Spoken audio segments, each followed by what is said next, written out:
స్థానిక సంస్థలకు గత ఏడాదిన్నర కాలంగా తెలంగాణ ప్రభుత్వం ఎన్నికలు నిర్వహించడం లేదంటూ దాఖలైన 6 పిటిషన్లపై హైకోర్టు ఇవాళ తీర్పు చెప్పనుంది.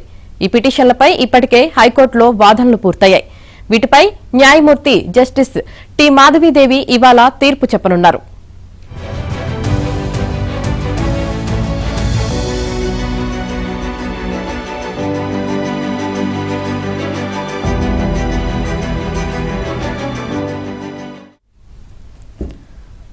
స్థానిక సంస్థలకు గత ఏడాదిన్నర కాలంగా తెలంగాణ ప్రభుత్వం ఎన్నికలు నిర్వహించడం లేదంటూ దాఖలైన 6 పిటిషన్లపై హైకోర్టు ఇవాళ తీర్పు చెప్పనుంది.